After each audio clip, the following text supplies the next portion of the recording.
वो चारों लड़के यूनी के ग्राउंड में बरगद के दरख्त के नीचे अपनी मखसूस जगह पर बैठे थे।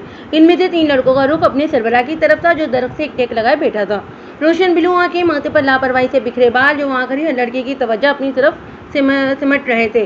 सोने पे सुहागा वर्दी की मजबूत जिस्म यूनी की हर लड़की का आइडियल था। वो सफ़ेद रंगत तो होती भी क्यों ना, वैसे भी वो खानदादा था। लड़कियां एक नज़र की मुंतजिर रहती थी उसकी, मगर खुद से उसके पास जाने की हिम्मत नहीं कर पाती थी। वजह इसकी मशकूक अंदाज और रिया जैसा लहजा था। अपना दिल करता तो किसी लड़की को मुंह लगाता, वरना एक नज़र भी ना देखता। तो आखिर औरत ज़ात से इतनी नफरत क्यों करता है? इनमें से एक लड़के बशीर ने कहा, क्योंकि औरत ज़ात होती ही नफरत के काबिल है। तो फिर तो उनके साथ रात क्यों गुजारता है? दूसरे लड़के हिशाम ने पूछा। क्योंकि वो इससे काबिल है कि इन्हें टिश्यू पेपर की तरह इस्तेमाल किया जाए और फिर ज़रूरत पूरी करते ही फेंक दिया जाए। उसने खबासत से कहा तो सारे दोस्त उसके हंस दिए थे।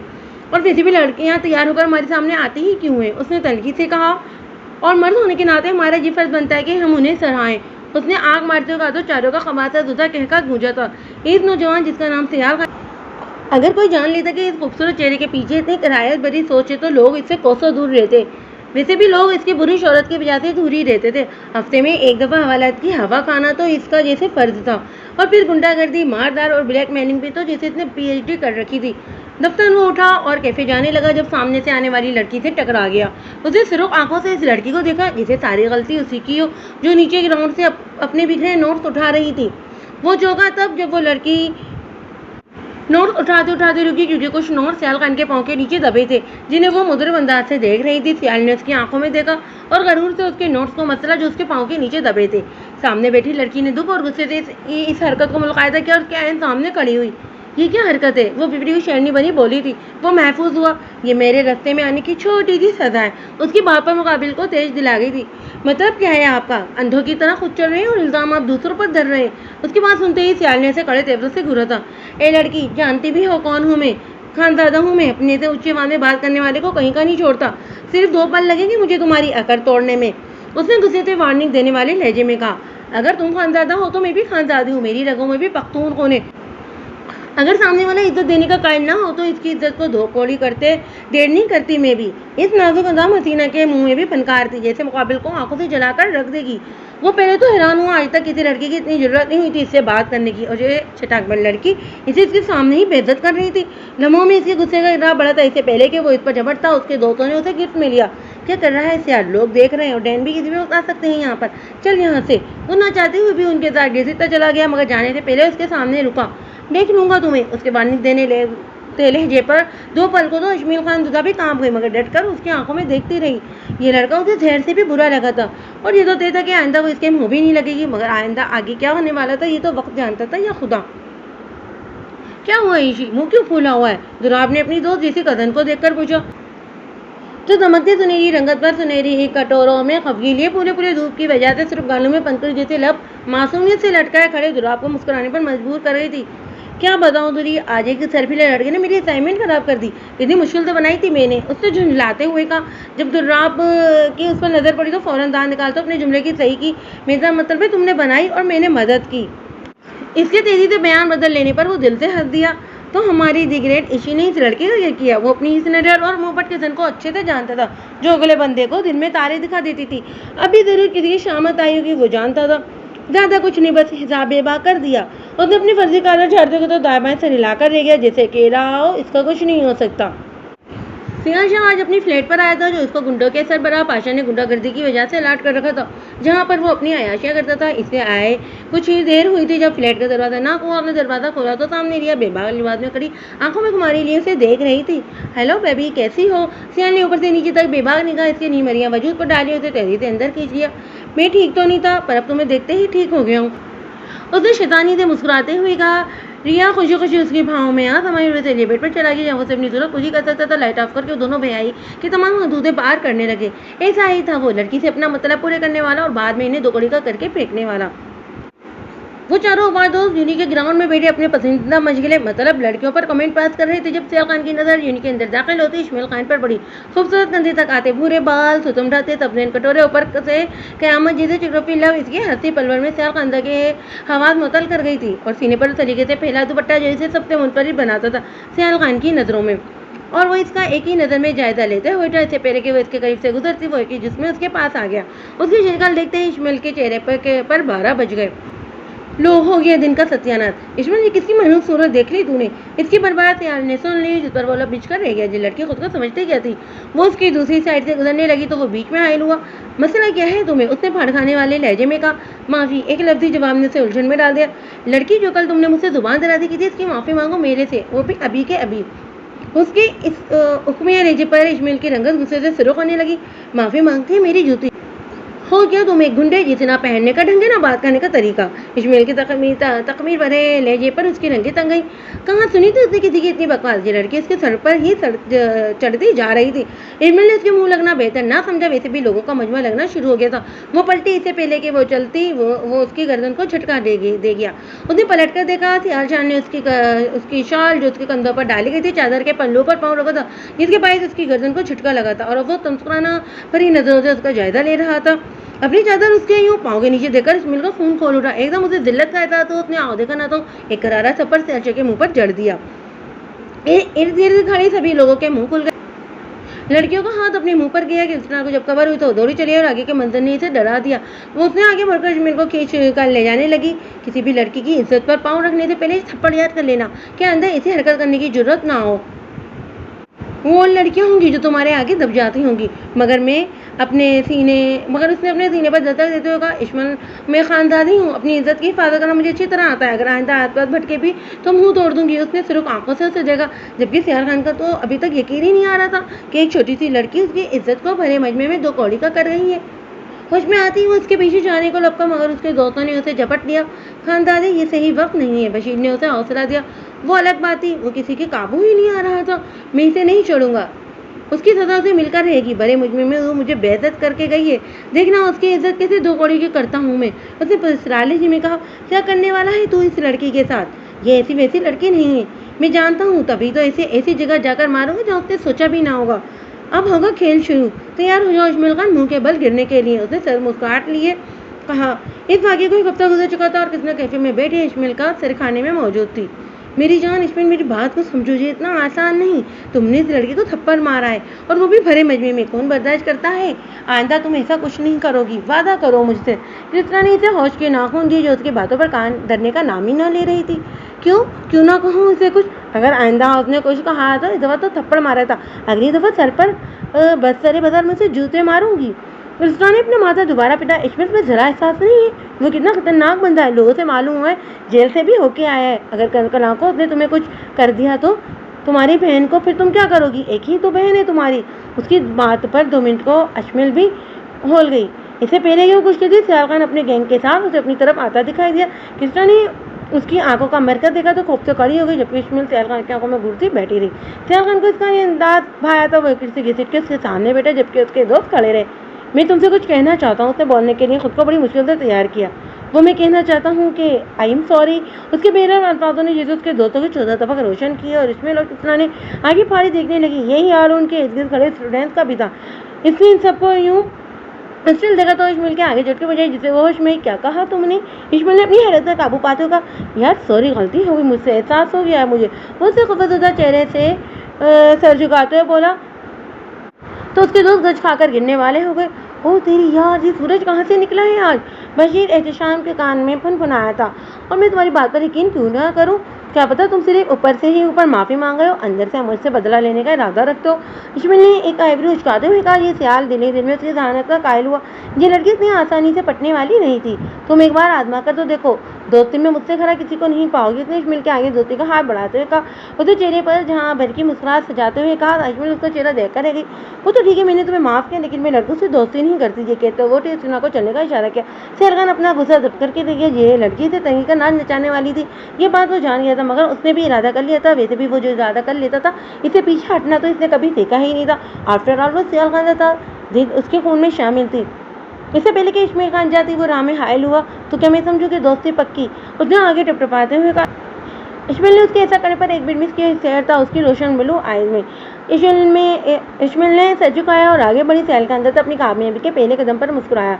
अब तो जहाँ इश्माइल जाती वहीं सियाल का अंदर भी पै जाता, इसे इश्माइल को धज करके रख देता। अब तो वो लोग यूनी वालों की नज़रों में भी आने लगे थे। आखिरकार इश्माइल ने इसकी दोस्ती कबूल कर ली थी, क्योंकि अब वो कोई ड्रामा नहीं चाहती थी। वैसे भी सियाल ने इश्माइल पर अच्छे इंसान होने का भरम हासिल कर ही लिया था। अब आगे का लाया अमल सोचकर सियाल की आंखों में शैतानी भरी चमक उभरी थी। अजहर कैफे में दाखिल हुआ तो इधर उधर निगाह दौड़ाई। जब एक जगह उसकी निगाह पड़ी, आगे का मंजर उसका खून खोला गया था, जहाँ रामीन रूनी के साथ मेरी बातें बगा रही थी, जो उसे हबीब भरी नजरों से देख रहा था। अजहर तनफन करता उसके सर पर पहुंचा। रामीन, उसके मन में तपिश महसूस करके रामीन मुकला कर रह गई थी। अजहर तुम? हाँ मैं। उसके साथ क्या कर रही हो तुम? बताना पसंद करोगी? उसने कड़े तेवरों से दरियाफ्त किया। अजहर, रूनी ये मेरा दोस्त है, तुम इससे बात नहीं कर सकते। रामीन ने गुस्से से कहा। रामीन इसे गुस्से से कहा, जबकि उसका हाथ पकड़कर वो कैफे से बाहर ले जाने लगा। रानी को आशाम निगाहों से उसे घूर कर रह गया, जो उसका शह का शिकार छीन कर ले गया था।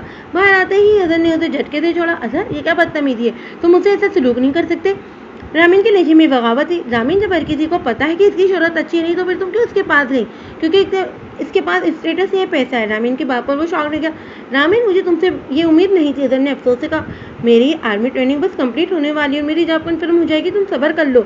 इतना तो यकीन रखो यार मुझ पर कि तुम्हें अपनी मेहनत की कमाई करके खिलाऊंगा मैं। मेहनत मेहनत मेहनत, माय फुट। कितना कमा लोगे? 5 साल भी लगे तो रूनी जैसा स्टेटस इससे जितने पैसे नहीं कमा पाओगे तुम। मैं तुमसे मोहब्बत करता हूँ। क्या मेरी मोहब्बत तुम्हारे लिए कोई मायना नहीं रखती? उसने दुखी लहजे में कहा। उसकी आंखों में शिकस्त साफ नजर आ रही थी। मोहब्बत से किसी का पेट नहीं भरता। बातें करना आसान है, अमल करना मुश्किल। मैं रूनी के साथ बहुत खुश हूँ, आइंदा मेरे करीब भी मत आना, उसने नहुसत से कहा। जबकि अजहर उसका लहजा देखकर ही कितने सफाके से वो इसे दरपर्दा वार कर गई थी। इसकी मोहब्बत को दो कौड़ी का कहकर रख दिया था उसने। जो मैं देख रहा हूँ ना, वो तुम नहीं देख रही। वो अच्छा लड़का नहीं है, मगर अभी तुम्हारी आंखों पर दौलत की पट्टी बंधी है। जल्दी ये उतर जाएगी, तब तुम तो पछताओगी। तब मैं तुम्हारे पास नहीं हूँगा, उसने जख्मी लहजे में कहा। तो रामीन के दिल को खुश हुआ। आखिर उसने भी तो प्यार किया था इससे। 4 साल का साथ था, ये तो बस कूड़ी बीच में आ गया और वो इसके स्टेटस से मरूब हो गई। बना अजहर इसके लिए बेहतरीन हमसफर था। अजहर ने एक आखिरी बार उसे अपनी नजरों में बसाया और चला गया, कभी ना वापस आने के लिए। रामीन बस खाली खाली नजरों से इसके रास्ते को देखने लगी जहाँ से वो गया था। रूफी ने रामीन को अपनी मोहब्बत के जाल में फंसा लिया था। आज वो इसके लिए महंगा तरीन गिफ्ट लाया था। ये क्या है? रामीन ने पूछा। ये मेरी ब्यूटीफुल से स्वीट हार्ट के लिए गिफ्ट है, जल्दी से खोलो और बताओ कैसा लगा। उसके इतने प्यार पर रामीन खुश हुई। उसे जल्दी से तोहफा लिया और खोला तो एक चमकता हुआ आईफोन देखकर से कुछ लम्हे तो यकीन न आया। कैसा लगा? रूफी ने उसके चेहरे पर चमक देकर शैतानी मुस्कान लिए पूछा। रूफी, ये तो बहुत महंगा है, मैं नहीं ले सकती। रूफी इतना महंगा तोहफा लेना मुनासिब नहीं समझ रही थी।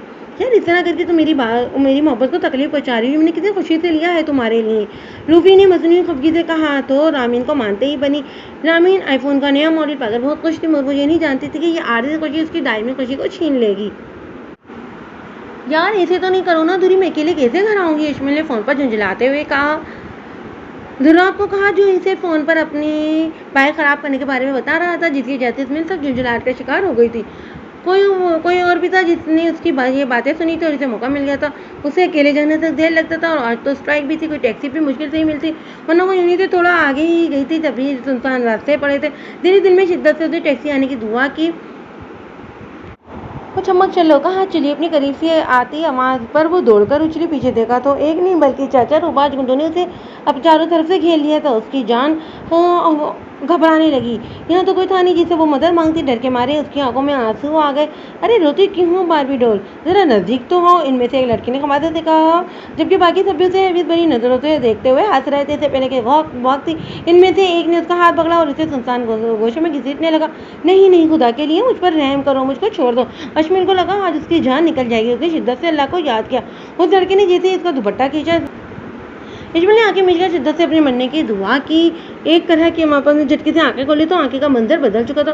तो हैरत से बस इसके मुंह से यही बात निकली। उसने कम अज कम ख्याल का अंदाजा था कि यहाँ होने की उम्मीद नहीं थी, जो इतना इन गुंडों को पीट रहा था। इश्माइल ने अपनी इज्जत बचाने पर दिल में खुदा का शुक्र अदा किया। सियाल को देखो जो इन चारों पर भारी पड़ रहा था। कुछ ही देर में वो इनकी अच्छी खासी दुर्गा बना चुका था। वो चारों घुटनों पर बैठे माफी तलब कर रहे थे। सियाल को रुकते ना देखकर इश्माइल ने आगे बढ़कर उसका हाथ थाम कर उसे रोका। खानजादा रुक जाओ प्लीज, इन्हें जाने दो। इश्माइल ने उसकी अपना हालत देखते हुए कहा। सियाल अपनी फतहमंदी पर मुस्कुराया और चेहरे पर संजीदगी तारी करता इश्माइल की तरफ पड़ा। तुम कहती हो तो मैं छोड़ देता हूँ, वरना इनको मैं। उसने गुस्से से फिर इनकी तरफ बढ़ना चाहिए। इश्माइल ने उन्हें ऐसा करने से रोका और चारों भी अपनी जान बचाकर भागे। तुम यहाँ अकेली क्या कर रही थी? उसने मसनूई हैरानगी से पूछा, जबकि वो यूनी में सारी उसकी बातें सुन चुका था। वो दूरी की बाइक ख़राब हो गई थी तो मुझे खुद जाना पड़ा। दूरी कोने उसे माथे पर डाले पूछा, ओह सॉरी, वो मेरा कज़न है। दुराब ने उसे दूरी कहकर बुलाती जो भी था। सियाल को इस दूरी से रुकावट महसूस हुई तो उसे देखे शख्स का जिक्र बिल्कुल भी नहीं भाया था। आओ मैं तुम्हें ड्रॉप कर दूँ, इश्माइल ने हिसाबत में सर हिलाया क्योंकि वो अकेली जाकर कोई रिस्क नहीं लेना चाहती थी। तभी आराम से उसके साथ जाने पर राज़ी हो गई। लेकिन ये बात तो ठीक थी कि इश्माइल उसका दिल उसका साथ नहीं कर रहा था। सियाल का अंदर तक हो गया था जिसका इश्माइल को भी अंदाज़ा था। थैंक्स, उसने हैरत से पूछा, मेरी मदद करने के लिए। इश्माइल ने तशक्कुर भरी नज़र से उसे देखते हुए उसके मौलाना अंदाज के देखने पर इश्माइल ज़फ़रार को ज़्यादा देखने लगी और सियाल तो सच्चा था क्योंकि अब्बासी उसके हाथ में आने वाली थी। वो गुंडे भी सियाल के भेजे हुए थे और वैसे भी सियाल इश्माइल की नज़रों में अपने लिए वो मुकाम हासिल कर चुका था जो उसे चाहिए था। तो बस प्लान पर अमल करना बाकी था। रामीन आज बहुत खुश थी क्योंकि आज रूफी ने उसे अपने घर पर बुलाया था क्योंकि वो वहाँ उसे सरप्राइज़ देने वाला था। उसकी बातों से शायद आता कि वो इसे प्रपोज करने वाला है। वो आज खूबी लगाकर तैयार हुई थी। आज उसकी बड़ी बहन ने भी यूँ नहीं जाना था। वो इतनी आसानी से रूफी के घर जा सकती थी। अंदर से डर भी रही थी कि किसी को पता ना चल जाए, मगर रूफी ने उसके सोचने समझने की सलाहियत मकसूद कर दी थी और वो इस खुशी में ये भूल बैठी थी कि कोई नहीं तो अल्लाह तो है ना जो इसे देख रहा है, जिसे कुछ पोशीदा नहीं। मगर खुशी ने उसे ये देखने कहाँ दिया था और यही सबसे बड़ी उसकी भूल थी। इश्माइल रात भर करवटें बदलती रह गई। मुझसे नींद ना इस ख्याल का ख्याल उसके दिमाग से जा ही नहीं रहा था। लाख कोशिश के बावजूद वो इसको ही को सोचे जा रही थी। और हैरत की बात तो ये थी कि इसे ये सब अच्छा लग रहा था। वो एकटक छत को देख रही थी कि अचानक उसका फ़ोन बजा। मुलानी कॉलिंग देखते ही वो खेल उठी। तुम्हें किससे पता कि मैं तुम्हें याद कर रही हूँ? इश्माइल ने चहक कर पूछा। अस्सलाम वालेकुम। दूसरी तरफ से सलाम किया गया तो उसने फ़ौरन शर्मिंदा होकर सलाम का जवाब दिया। आप फिर आज ना सलाम करना भूल गई। दूसरी तरफ से चिरी आवाज़ में पूछा गया था। सॉरी यार, आइंदा ख्याल रखूंगी। तुम्हें पता तो है ना, जब मैं एक्साइटेड होती हूँ तो सब कुछ भूल जाती हूँ। ऐसी कौन सी बात है जिसका आपने मुझे नहीं बताया? दूसरी तरफ इत्यार से पूछा गया, जिसके जवाब में इश्माइल ने अलिफ से लेकर ये तक सारी कहानी उसके गोशे गुजार कर दी। दूसरी तरफ खामोशी शायरी। हेलो, तुम सुन रही हो? इश्माइल ने फ़ोन को देखते हुए पूछा। जहाँ कॉल तो जा रही थी मगर बोलने वाली बिल्कुल खामोश थी। आप ही, मुझे नहीं लगता ये सब ठीक है जैसा आपने बताया। उसके बाद ये सब इस लड़के ने कोचो मश में कहा। क्या मतलब? आप जानती हैं ये सब ठीक नहीं, आप पता नहीं किस राह पर चलने के लिए। दूसरी तरफ इसे प्यार से समझाने की कोशिश की गई। मैं जानती हूँ तुम हमेशा मेरा भला सोचती हो, मगर मैं क्या करूँ यार, मेरा दिल ही मेरा नहीं रहा। अब तो इस दिल में बस वही वो है। मेरी हालत समझ से बाहर है। ये दिल बस इसको सामने देखना चाहता है, इसी को सुनना चाहता है और सबसे बढ़कर वो मेरी इज्जत का रखवाला है। इससे बढ़कर दलील और क्या होगी? देख के आप, ये हर मंजर दिखने वाला सच में मन भी नहीं होता। कभी हम सिराप को भी सच समझ बैठते हैं और जब हमें पता चलता है तब तक बहुत देर हो चुकी होती है।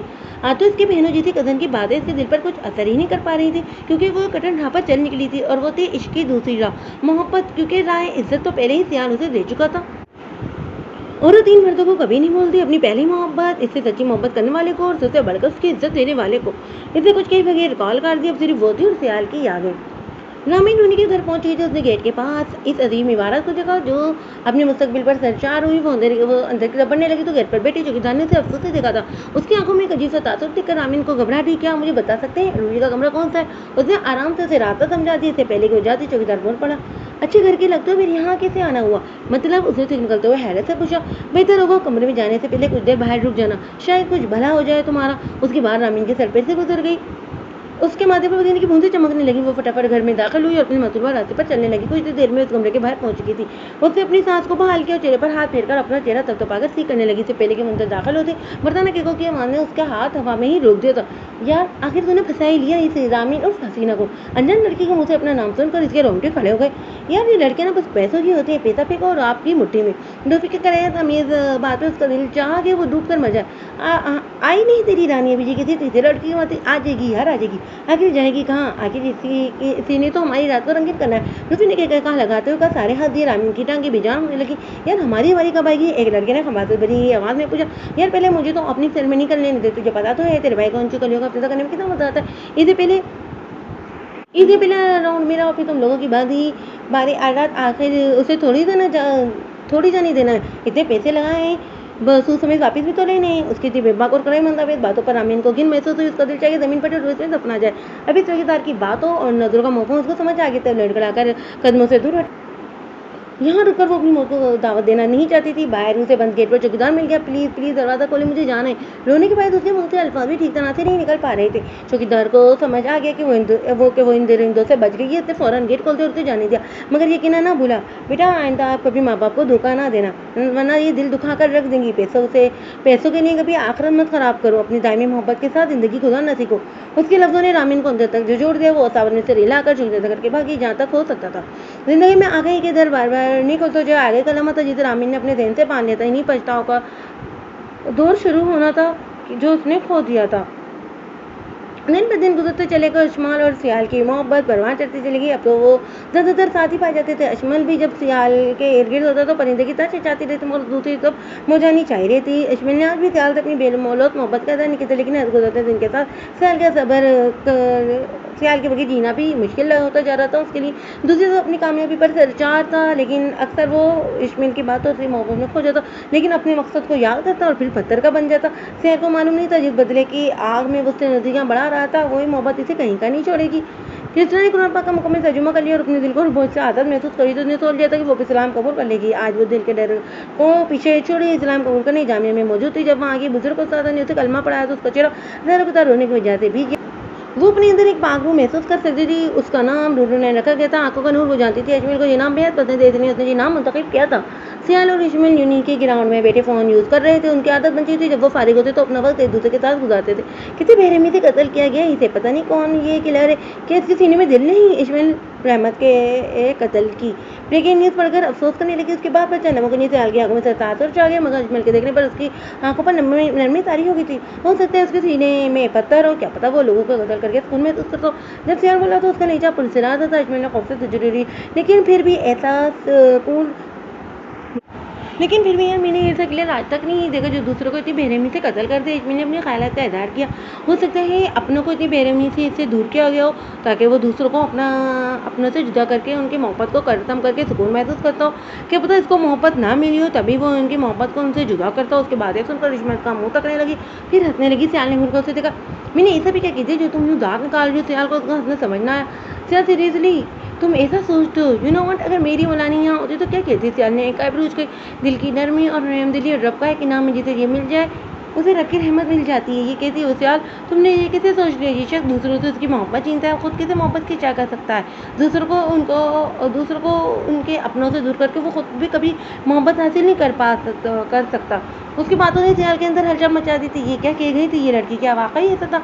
ये तुम्हारी मुल्लानी ने तुम्हें क्या कहा है? सियाल ने पूछा तो जोर शोर से ये है कौन? उसका नाम क्या है? मुल्लानी है? नहीं, मुल्लानी सिर्फ मैं बुला सकती हूँ। उसका नाम मुल्लानी नहीं, बल्कि इससे पहले कि वो अपनी बात मुकम्मल करती उसका फ़ोन बजने लगा, जिस पर मुल्लानी कॉलिंग आ रहा था। मुल्लानी मैं तो बड़ी लंबी उम्र है भाई, अभी मैं तुम्हारे बारे में ही बात करी थी। मैंने सलाम झाड़ते अपनी बातें शुरू कर दी थी, जबकि सियाल उसको मुल्लानी की बातें सोच रहा था कि आया वो सच है, यानी उसकी पुरसोच से इस्माइल पर टिकी थी।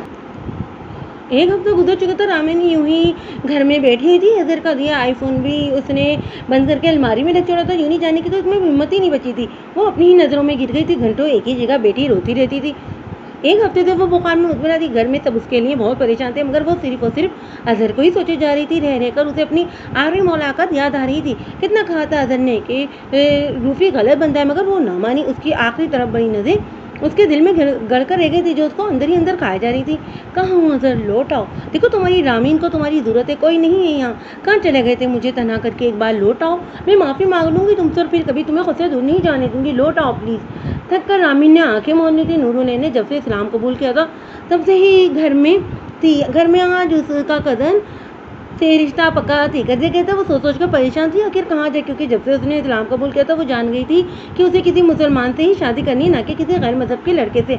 आज जब उसके घर वालों ने उसकी रजामंदी पूछी तो उसने साफ इनकार कर दिया। उस पर दबाव बहुत डाला जा रहा था, जिसकी वजह से वो न चाहते हुए बता गई कि वो इस्लाम कबूल कर चुकी है। जिसे सुनते ही उसके घर वालों पर क़यामत टूट पड़ी और उसके वालिद ने तेज में आकर उसे धनक कर रख दिया था और कमरे में बंद कर डाला था। वो जख्मों से चूर बंद कमरे में अल्लाह से मदद मांग रही थी। वो जानती थी कि कोई ना सही मगर अल्लाह ताला जो है ज़रूर उसकी मदद करेंगे। रात को उसकी शादी थी। उसे सोच लिया था कि अगर वो कुछ ना कर सकी तो अपनी जान ही दे देगी। फिर याद आया कि खुदकुशी तो हराम है। निम आंखों से वो दोबारा अल्लाह के नाम का वर्द करने लगी। रात के 10 बज चुके थे।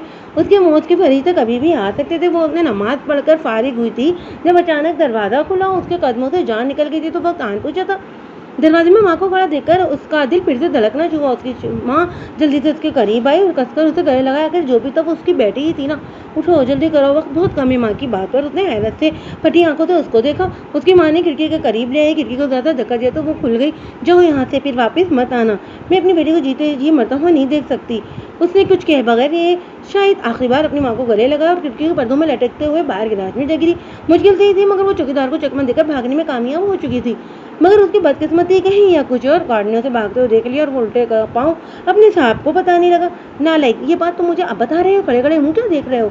जाओ दफा हो जाओ, पकड़ो इसे और अपने साथियों को भी ले जाओ। जिंदा हो या मुर्दा, मुझे वो चाहिए, भागने ना पाए। अब मैं अपनी इज्जत पर कोई समझौता नहीं करूंगा। उसके बाप ने दफाकी की तमाम हदें पार करते हुए कहा, जबकि उसकी माँ आने वाली सोच का ही वक्त को लड़त गई थी। अशमील खान आज अपनी फ्रेंड की शादी पर आई थी। हल्के नीले रंग का काम वाला शॉर्ट फ्रॉक और कैप्री पहने सलीके से दुपट्टा ओढ़े वो तमाम महफिल में सबसे मुनफरिद लग रही थी। अशमल को काफी देर से अपने चेहरे पर जो है पुरतबीज नजरें महसूस हो रही थी, मगर उसे कोई नजर नहीं आया।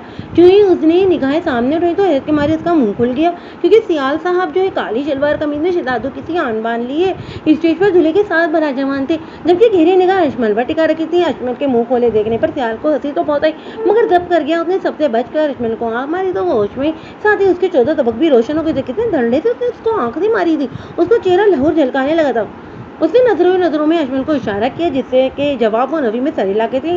अशमल ने आंखें दिखाई तो अशमल ने दुकान देखी। इसकी शौक हरकत पर सियाल मुस्कुरा उठा और इस से उतरकर उसकी तरफ कदम बढ़ाया। वो उसको अपनी तरफ आता देखकर निपटकर दूसरी तरफ भीड़ में गुम हो गई। अशमल ने एक लड़के पीछे से झांकर देखकर सियाल को देखा, जो भी कुछ देर पहले सामने था, मगर अब उसका वहां नामो निशान नहीं था। कहाँ गया ये? अशमल ने इधर उधर निगाह दौड़ाते हुए कहा। किसी ने उसके पास के कान के करीब आकर गला खंगारा तो हड़बड़ाकर पीछे मुड़ी, जहाँ वो अपनी तमाम तर वजहात समेटी उसके होश उड़ा रहा था। जी तो अशमल मैडम, मुझे मुझसे मिलने से इनकार किया था आपने? उसके तेवर देखकर अशमल ने थूक निकला। वो क्या वो उसके घिराने हुए अंदाज पर सियाल ने लुफ्त अंदोज होता पूछा। वैसे तो आज दिल पर छुरियां चला रही है, जल्दी रुखसती करानी पड़ेगी मुझे, सियाल ने उसे मारने नजरों से तकते हुए कहा। उसकी बात पर अशमल ने झपने के लिए इधर उधर जगह ढूंढने लगी। कितना बेबाक था वो। आंटी आप, इसने हैरत से आगे बड़ी करते हुए सियाल के पीछे देखते हुए कहा। सियाल झट पीछे मुड़ा, मगर पीछे ना तो आंटी का नामो निशान था। उसने मुड़कर अशमल को देखना चाहा तो वो दूर खड़ी थी, जुबान चला रही थी। उसने हंसकर सर झटका, इससे पहले कि वो जाता अशमल ने तो पकारा, सियाल। इसकी मीठी आवाज पर सियाल का दिल थम उठा। धड़कन तेज हुई। दिल इसका पुकार सुनने के लिए हमेशा तड़पने के लिए तैयार था। उसने धीरे से पलट कर देखा तो उसकी आंखों में मोहब्बत की झुंझुनियों से देख रही थी। सियाल के देखने पर मैंने अपने दोनों हाथों को सर से लगाकर प्यार से उसकी बलाइनी अशमल को जब सियाल पर प्यार आता था तो वो उसको ऐसे ही करती थी। और सियाल वो तो उसकी हरदा पर दिलो जहाँ से पैदा था, इसका दिल क्या लोगों की भीड़ में जा बाढ़ कर उसे अपने सीने में छुपा ले वो जानता था, मगर उसका पूरी तरह दिल अशमल का गुर्दा हो चुका था। वो सीने पर हाथ रखे पीछे को गिरा, जिसे इसकी सदा पर बेहोश होने वाला था, जिस पर अजमल खिलखिलाकर हंसी थी। दिल ने भी एक बार खिलखिलाने की उसके दुआ की थी, मगर दिलो दिमाग ने उसने होश में लापट था। जो भी था वो अपना मकसद नहीं भूला था। उसने इसके बारे में तो बिल्कुल भी नहीं सोचा था। वो तेज कदमों से निकलता चला गया। वैसे भी इसे किसी को ठिकाने लगाना था। असर का इम्तिहान अच्छे नंबरों से पास हो चुका था और वो एक काबिल पुलिस ऑफिसर बन चुका था। आज वो अपने कांस्टेबल के साथ बाजार में राउंड पर निकला हुआ था। जब अभी से कुछ लड़के एक लड़की को घेरे हुए नजर आए। सामने का मंदिर देखते ही उसके माथे पर अनगिनत पड़े थे। वो जीप से उतरकर भागा। जब उनके पास गया तो जो वो लड़के हाथ में लड़की की मेडिसिन लिए एक दूसरे की तरफ उछाल रहे थे, जबकि लड़की अपनी मेडिसिन लेने के लिए फरियाद कर रही थी। अजय ने एक पल को उस लड़की की तरफ देखा, थी निगाह डालकर गिरी निगाह में बदली। पता ही नहीं चला, बड़ी बड़ी नींद बात आके काजल से लबड़े, होठों पर नकाब का पेरा, आंखों में चमचम की मादनत मोती चमक रहे थे। उसकी सियाहूर आंखें अजहर का दिल धड़का गई थी, मगर उसने अपने दिल को टटोला जहाँ सिर्फ रामीन बसती थी। मगर इस पर्दापोश लड़की को देखे अजहर के दिल में ये ख्याल जरूर हो जाएगा कि हर लड़की को इसकी तरह होना चाहिए, जो अपने आप को ठाकर रखे ताकि तमाम नाम महरूम की नजरों से बचा कर रखे। मगर इन जंगली भेड़ियों का क्या, जो एक कमजोर लड़की के पर्दे का भी ख्याल नहीं रख रहे थे। अजहर की बर्दाश्त बस अब यहीं तक थी। उसने आओ देखा ना तो एक बुरी अवतार की तरह उन पर टूट पड़ा और इन्हें धनक कर रख दिया। सामने खड़ी लड़की इसकी जनूनियत देखकर डर के मारे कांपने लगी। इस लड़की पर नजर पड़ी तो वो होश में आया और इन्हें एक रसीद करता अपने कांस्टेबल को इन्हें ले जाने का कहा। नीचे से तमाम बिखरी अजवाइयाँ इकट्ठी करके इस लड़की को पकड़ा। इस लड़की ने कपकपाती आवाज में इसका शुक्रिया अदा किया। आइए मैं आपको घर छोड़ दूं। लड़की का फिर अकेले जाना खतरे से खाली नहीं था और वो जो इनकार करने लगी थी इसकी वर्दी देखकर कुछ पल सोचा और उसके साथ चल दी। 2 घड़ियों बाद तो उसका घर आ चुका था। जब वो अंदर जाने लगी तो उसने फिर शुक्रिया दे दिया। शुक्रिया की कोई बात नहीं है, ये तो हमारा फर्ज था। ये कार्ड रखिए, कभी कोई मुसीबत पेश आए तो फौरन इतला कर दीजिएगा। इस लड़की ने वो कार्ड थाम लिया। वो जाने के लिए पलटा, फिर कुछ सोचकर उसका नाम पूछ लिया, जबकि वो होंकों की तरह उसका मुँह तक रही थी। इससे पहले कि वो कुछ कहती, घर में से कुछ उसके पीछे से पुकारा, "अरे मुल्लानी, कहाँ रह गई? कब से इंतज़ार कर रही थी मैं तुम्हारा।" झुंझुलाई आवाज़ पर उसने फटाफट हड़बड़ाकर गेट बंद किया। मुल्लानी, उसने धीरे से उसका लक़ब धरा और मुस्कुरा दिया। इश्मिल को वापसी में देर हो चुकी थी, जबकि वापसी पर वो अपनी मुल्लानी से भी मिल आई थी। "चाचा जल्दी चलाइए," उसने ड्राइवर को कहा जब गाड़ी कुछ देर बाद रुक गई। "क्या हुआ चाचा?" उसने परेशानी से पूछा। "बेटा, लगता है इंजन गर्म होकर पाला हो गया है। लगता है मैं पानी का पता करके कहीं से आता हूँ।" उसने असावत में सर हिला दिया। सियाल को कॉल मिलाने लगी, जो कब से अपना फ़ोन जो है नहीं उठा रहा था। उफ़, क्या मुसीबत है, उसने झुंझुलाकर कहा। वो झुंझुलाई हुई बोली, जब एक चीख ने उसकी तवज्जो अपनी तरफ कर ली। ये कैसी आवाज़ है? उसने डर कर सोचा। वो गाड़ी से उतरते हुए बाहर निकली और गली में कूद गई, जहाँ कोई चीख कर मदद के लिए उसे पुकार रहा था। वो मुँह में जालतू अल्लातू का वर्द करती आगे बढ़ी और सुनते ही आगे का मंदिर देखकर वो उसकी नस नस में सिरायत कर गया था, जहाँ एक आदमी एक कटी टांग और हाथ लिए अपने सामने खड़े शख्स से जिंदगी की भीख मांग रहा था, मगर सामने खड़ा बेजालिम जल्लाद शख्स उसकी बात पर कान दिए बगैर उसकी दूसरी टांग काट ही चुका था। अजमेल के मुंह से चीख निकलते निकलते बची। आंसू और डर एक साथ उस पर हमलावर हुआ। "बहुत बड़ी गलती कर दी तूने मेरे हाथ लगकर। मैं कभी अपना शिकार अधूरा नहीं छोड़ता।" सन्नाटे में जल्लाद सब शख्स के बड़ी आवाज़ गूंजी थी। अजमल के काम इशमाइल के खान तनैन लग पर खड़े हो चुके थे। ये था वो शख्स जो सबका बेरहमी से कत्ल करता आया था। इशमाइल का दिल किया इस शख्स का मुंह देखे, मगर टांगे थी कि साथ ही नहीं दे रही थी। एक आखिरी बार करके उसने सामने पड़े आखिरी सांस देते आदमी का काम तमाम कर दिया था। जहाँ तनैन आखिरी बार किया, वहीं इशमाइल के मुंह से दबी दबी सुसुकी भरी चीख गूंजी। उसने फौरन अपने मुंह पर हाथ रख दिया, जबकि सिराज ने गर्दन झट मोड़कर उस मजीद गवाह को देखा, जिसका कत्ल होता देख चुकी थी। उसके पलटते इशमाइल के खौफज़दा नजरें उस पर पड़ी। उसका दिल धक से रह गया। आसमान और जमीन घूमकर रह गए, जबकि टांगों ने बोझ उठाने से इनकार कर दिया और वो लड़खड़ाती हुई नीचे गिरी। ये आखिरी चीज थी जिसकी इजमल को उम्मीद नहीं थी। उसके दिल में बहुत शदीद दर्द उठा था। सिरा धीरे से चलकर उसके पास आया। मुश्किल खड़ी अपनी टांगों पर कांप रही थी। जैसे ही उसके कंधों से पकड़ा, उसने चीखे साथ धक्का दिया और गिरते पड़ते भागते अपनी गाड़ी के पास भागी। उसने पीछे तेज कदमों की आवाज सुनी। अजमल के होश उसका साथ छोड़ने लगे थे। वो भागते हुए जंगल के रास्ते पर आ पहुंची थी। बस दिल में यही दुआ थी कि किसी तरह बचकर निकल जाए। वो भाग रही थी, बस अंधाधुंध बगैर किसी चीज की परवाह किए। चप्पल तो कहीं पीछे ही गिर गई थी। पथरीले रास्ते की वजह से छोटी छोटी और कई नोकीले पत्थर उसके पैरों में घुसकर उसको लहूलुहान कर चुके थे। कई दफा ठोकरों की वजह से उसके बाजू को और हथेलियां छिल चुकी थी। पकड़ो साली को भागने ना पाए। पीछे से किराए के गुंडों के पैरों की आवाज साफ सुनाई दे रही थी। उसके पैरों में और भी तेजी आ गई थी। उसके पास ढकने के लिए ना दुपट्टा था, ना तन ढकने के लिए चादर। आज उसे दुपट्टे की अहमियत का सही मायनों में अंदाजा हो, तो वो उसको जितना सोचती इतना कम था। उसने बदलने में इतनी देर क्यों करती खुद को? आगे देखते ही देखते उसके औसान खत्म हो गए, क्योंकि आगे गहरी ढलवान थी, बहुत गहरी। अब जाएगी कहाँ बुलबुल? आज तो तेरा काम हमने अपने हाथों से ही तमाम करना। इन सभी के मुंह से हदिस टपक रही थी। आगे कुआं था तो पीछे गई। इसने आंसू भरी निगाहों से ऊपर देखा और दिल में पकता इरादा लिए उठ खड़ी हुई। उसने अपनी इज्जत को बचाना जरूरी समझा था। अब इतनी आगे जाकर वो अपने कदम पीछे नहीं ले सकती थी। अजमल की आंख खुली तो अपने आप को कमरे में पाया। बेटा क्या हुआ था? ड्राइवर ने बताया, तुम गाड़ी के पास बेहोश मिली थी। अजमल की माँ ने बेचैनी से पूछा, और वो तो गुमसुम थी, ये तो बोलना ही भूल गई हो। अल्फाज तो जैसे कहीं खो गए थे। उसकी माँ ने उसकी हालत को मुद्देनजर रखते हुए तना छोड़ा और सवालात कल पर छोड़ दिए। अजमल यह बस छत को ही तके जा रही थी। इतनी शिद्दत से दुआ की थी उसने कि काश उसकी आदत हो जाए, या वो सब जो झूठ हो जो कुछ देर पहले वो अपनी आंखों से देख चुकी थी। उसके कानों में मुल्लानी की आवाज गुंजी थी। अजमल नामहरम की मोहब्बत कड़े इम्तिहान लेती है। ये वो आगे जिसमें बंदा झुलस कर जल जाता है। अजमल को आज उसकी बातें 30,000% तक दुरुस्त लगी थी। नूरजहां अल्लाह का नाम लेते ऊंचे ढलवान से कूद चुकी थी। पीछे किराए के गुंडों के भागने आए, मगर इतनी गहरी ढलवान में उसकी चीखों और फटे हुए कपड़ों के अलावा कुछ ना मिला। लगता है मर गई, एक ने घोर अफसाने की। जाहिर जागिरी वहां से कोई जिंदा तो नहीं बच सकता। दूसरे ने भी उसकी तस्दीक की। साली चीज बड़ी मस्ती थी। इतने ना खबाजे से कहा तो सारे हंस पड़े और अपने मालिक को उनकी बेटी के मरने की इतला देने के लिए भी निकल पड़े। सियाल की नजरें यूनी के मेन गेट पर पड़ी, जहाँ से अजमल आती दिखाई दी। सुरुख आगे मुतरन्नम चेहरा, सुरुख होंठ, किसी हाल में भी वो इसको इतनी अच्छी नहीं लग रही थी इस हाल में। इससे पहले कि वो सियाल के पास से गुजरती, वो उसके रास्ते में अजमल ने नजर उठाकर भी देखना गवारा न किया। वो दूसरी तरफ से गुजरने लगी तो सियाल ने उसके हाथ पर गिरफ्त की और घसीटते हुए यूनी की सुनसान साइड पर ले आया। तुम तो मुझसे मोहब्बत की दावेदार थी ना, फिर ये ग्रेस क्यों? सियाल ने तंजिया लहजे में कहा, जबकि वो फपक फपक कर रो दी। मुझे कहाँ खबर थी कि मेरी मोहब्बत एक कातिल है, एक खूनी है। अपने तरफ से आंखें मीचते होगा।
अगले दिन जब इश्माइल यूं ही पहुंचे तो सियाल के साथ एक लड़की को उसने चुपके देखा जो वाहिया लिबास में उसके बेहद नजदीक उसके कुछ कान में कह रही थी। इश्माइल के दिल में एकदम दर्द उठा था। क्या वो यूं किसी के साथ उसको देख सकती थी? दिल में बेहसास था नफी की और वो तेजी से सियाल की तरफ बढ़ी। उसने सोच लिया था कि वो सियाल को नहीं छोड़ेगी चाहे कुछ भी हो जाए, मगर वो ये नहीं जानती थी कि बुराई का साथ देना भी तो एक गुनाह है जिसकी सजा तो लाजिम है। दूसरी तरफ सियाल उसे अपनी तरफ देखता आकर मुस्कुराया था। शातिर मुस्कुराहट। अब क्या होने वाला था? नूरुल ने अपनी आंखें खोली, अपने आप को एक वसी कमरे में पाया था। उसके चारों तरफ उसने आंखें घुमाकर देखा, अपने हाथ दौड़ती उसके ऊपर कपकपी तारी हो गई। क्या वो फिर किसी के गलत हाथों में लग गई थी? इस सोच ने इसके जिस्म से जान निकाल दी थी। लड़खड़ाती कदमों से वो उठी, इससे पहले कि वो बाहर भागती इश्माइल की वालदा शाहिदा बेगम अंदर दाखिल हुई। वो हैरत से इन्हें टकर टकर देखने लगी। अरे बेटा, तुम उठ गई क्या? अभी तुम्हें आराम की जरूरत है? वो परेशानी से आगे आई और उसे बेड पर दोबारा लेटा दिया। वो तो शुक्र है कि तुम दुराब की गाड़ी से टकराई कर, खुदा न खास्ता कोई और होता तो फिर। बेटा, तुम इतनी रात को घर से क्यों निकली? सब खैरियत तो थी ना? इन्हें फिक्र लहा कोई थी जिसके जवाब में इतनी रुदी हुई आवाज़ में अपने ऊपर गुजरी तारी आप बेटी उन्हें सुना दी, जिसे सुनकर शाहिदा बेगम का दिल भी दुख से लबरेज हो गया था। फिक्र ना करो मेरी बच्ची, अल्लाह ने तुम्हें जिस राह पर लगाया है इस राह की मुश्किलें भी वही आसान करेगा और अब से तुम यहीं रहोगी, यहाँ से जाने का जिक्र भी ना करना। इश्माइल को तुम्हारे आने का मैं बताती हूँ, सुनकर बहुत खुश होगी। उन्होंने आंखें पोंछते हुए लगे हाथों एक फैसला भी कर डाला। उसके जाते ही उन्होंने सुकून से आंखें बंद कर ली। अल्लाह ने इसको अपनी हिफाजत में ले लिया था, उसके लिए बस यही काफ़ी था। अजमल सियाल से ज़्यादा दूर रह नहीं पाई थी और अपनी बात का फ़ायदा सियाल ने उठाया था और अब तो सियाल ज़्यादातर उसके साथ ही पाई जाती थी। लगे हाँ वो उसे समझाती भी रहती थी, जिसका नतीजा ये हो कि ज़्यादातर वक्त अजमल के साथ गुजारने लगा। वो दिल से ये मान चुका था कि वो अजमल के बगैर नहीं रह सकता। जब वो करीब होती तो इसे सुनता, लेकिन जब वो दूर होती तो पहले उसके बारे में सोचता रहता। अजमल ने जल्दी उसकी ज़िंदगी में एक अहम जगह हासिल कर ली थी, जहाँ उस तक किसी ने भी पहुँचने की इजाज़त नहीं दी थी। अभी वो यूनी की एक सुनसान साइड में उसकी गोद में सरके लेटा था। दिल का टूटना तो बहुत अलग बात है, पर रूह आपके अंदर चोट लगे तो बचता कुछ नहीं है। रूह का मामला भी कुछ ऐसा ही होता है। जिस्म में जान होती है, जिस्म में जान असल में आपके अंदर रूह का होना है। एक पाक साफ रूह का, खासकर लोगों को ऐसी चीज़ें होती हैं जैसे रूह के मामलात होते हैं। इंसान की रूह जितनी पाक साफ होगी वो खुद भी इतना ही पाक साफ होगा। वो बड़ी ही दिमाग से इश्माइल की बातें सुन रहा था। इसका दिल सुकून कर महसूस कर रहा था। सारी बातें मैं समझने की, जो समझ जाता है वो पा लेता है, जो समझ कर भी अनजान बनता है वो किसी का कुछ हासिल नहीं कर पाता। जिसने अपने आप को ना पहचाना वो किसी और को क्या पहचानेगा? किसी इस रब को तलाश कर जब उसे इसका मतलब ही नहीं मालूम होगा।